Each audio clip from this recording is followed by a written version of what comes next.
Praise the lord, హల్లెలూయా. ప్రతి ఉదయం వేకువనే లేచి దేవుని వాగ్దానములు వినుచున్న మీ అందరికీ నా హృదయపూర్వక వందనములు తెలియజేయుచున్నాను.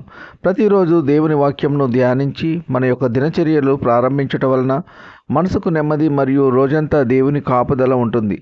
ఈరోజు దేవుని వాగ్దానము పరిశుద్ధ గ్రంథము నుండి పేతురు రాసిన మొదటి పత్రిక 5వ అధ్యాయము 8వ వచనం. నిబ్బరమైన బుద్ధి గలవారై మెలకువగా ఉండుడి. మీ విరోధి అయిన అపవాది గర్జించు సింహం వలె ఎవరిని మింగుదనా అని వెతుకుచూ తిరుగుచున్నాడు. ఆమెన్, హల్లెలూయా. అపోస్తలుడైన పేతురు గారు వాక్యం ద్వారా మనకు ఈ విధంగా తెలియజేయుచున్నారు.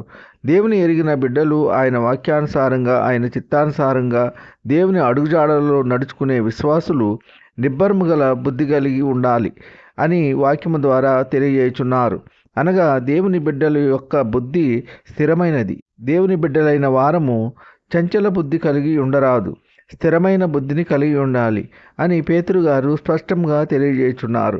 దేవుని యొక్క కార్యములు ఆలస్యమైన మన ప్రార్థనలకు ఒకవేళ త్వరగా జవాబు రాకపోయినా ఎటువంటి కంగారు పడవలసిన అవసరం లేదు.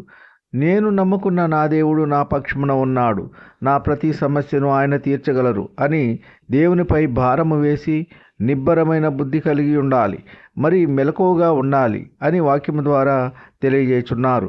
విరోధి అయిన అపవాది ఎవరిని మృంగుదునా అని గర్జించు సింహము వలె తిరుగులాడుచున్నాడు. మరి నిజముగా ప్రియ సహోదర సహోదరి, మనము ఏమాత్రము దేవుని కట్టడలు ఆయన ఆజ్ఞల నుండి తొలగిపోకుండా జాగ్రత్తగా పడాలి. దేవుని నుండి మనము దూరమైనప్పుడు అపవాది తన వలలో మనలను చేజిక్కించుకుంటాడు, ఎన్నో ఆశలు చూపిస్తాడు. వాడి మార్గములో మనలను నడిపించాలని సకల విధములుగా ప్రయత్నాలు చేస్తూ ఉంటాడు. ప్రియ సహోదర సహోదరి, దేవునితో అనుదినము సంబంధం కలిగి ఉండి దేవుని వాక్యమును అనుసరించి ఆయన యొక్క చిత్తమును మనము నెరవేర్చినప్పుడు అపవాది దూరంగా పారిపోతాడు. ప్రతి విషయంలో దేవునితో సంబంధం కలిగి జీవిద్దాం, దేవుని దీవెనలు పొందుకుందాం. ఈ కొద్ది మాటలు దేవుడు దీవించునుగాక. ఆమెన్. ప్రార్థన. కృపా సత్య సంపూర్ణుడా, మీ ఘనమైన ఉన్నతమైన నామమునకు వేలాది వందనాలు స్తుతులు చెల్లించున్నాము తండ్రి. మీరు గొప్ప దేవుడు, శక్తివంతుడు, సర్వాధికారి, మీకు స్తోత్రములు. ఈ వేకువైన లేచి ఎందరైతే మీ వాక్యమును విని మిమ్మల్ని అంగీకరించి ఉన్నారో అటువంటి బిడ్డలందరినీ దీవించండి, ఆశీర్వదించండి. ఎందరైతే మీ వాక్యమును వినక లోకము తట్టు పాపము తట్టు తిరిగి ఉన్నారో అటువంటి బిడ్డలందరూ మీ యొక్క వాక్యమును విని మారు మనసు పొంది మిమ్మల్ని స్తుతించి ఆరాధించే కృప దయచేయండి. వాక్యము ద్వారా తెలియజేసిన రీతిగా నిబ్బరమైన బుద్ధి గలవారై మెలకువగా ఉండుడి అని వాక్యము ద్వారా తెలియజేసినందుకు మీకు స్తోత్రములు. మరియు మీ విరోధి అయిన అపవాది ఎవరిని మింగుదునా అని గర్జించు సింహము వలె తిరుగుచున్నాడు అని వాక్యము ద్వారా తెలియజేసినందుకు మీకు స్తోత్రములు. ఉద్యోగం లేని బిడ్డలకు ఉద్యోగములు దయచేయండి. వివాహములు కాని బిడ్డలకు వివాహములు జరుగులాగున మీ కృప ఉంచండి. గర్భఫలము లేని బిడ్డలకు గర్భఫలము దయచేయండి. గర్భిణీ స్త్రీలకు సుఖమైన ప్రసవ దినాలు దయచేయండి. తల్లి బిడ్డ క్షేమంగా ఆరోగ్యంగా ఉండేలాగున మీ కృప ఉంచండి. సొంత గృహం లేని బిడ్డలకు సొంత గృహము దయచేయండి. సొంత వాహనము లేని బిడ్డలకు సొంత వాహనము దయచేయండి. కన్నీటిలో ఉన్న బిడ్డల యొక్క కన్నీరు నాట్యముగా మారలాగున మీ కృప ఉంచండి. దుఃఖములో ఉన్న బిడ్డలను ఆదర్చండి.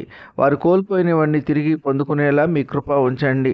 వ్యాధిగ్రస్తులను బాగు చేయండి, స్వస్థపరచండి. గాయపడిన వారి గాయములను స్వస్థపరచండి, బాగు చేయండి. శారీరక బలహీనతలతో బాధపడే వారి శరీరంలో ఎక్కడ ఎటువంటి బలహీనత ఉన్నా యేసు నామములో వారి బలహీనతలన్నిటి నుండి విడుదల కలుగునుగాక. దిక్కులేని వారిని, దీనులను, అనాథలను కాపాడండి. వారికి కావలసిన ఆర్థిక సహాయము అందులాగున మీ కృప ఉంచండి.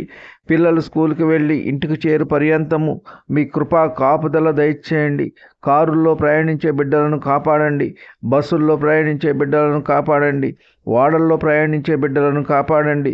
విమానాల్లో ప్రయాణించే బిడ్డలను కాపాడండి. ఇతర మోటారు వాహనాల్లో ప్రయాణించే బిడ్డలను కాపాడండి. ఈ కొద్ది మనవులు ప్రభువైన యేసుక్రీస్తు పేర వేడుకొనుచున్నాము తండ్రి. ఆమెన్. విన్న వాక్యము దీవెనకరంగా ఉన్నట్లయితే లైక్ చేయండి, షేర్ చేయండి, సబ్స్క్రైబ్ చేసుకోండి. మీ సహోదరుడు Kola Daniel. God bless you.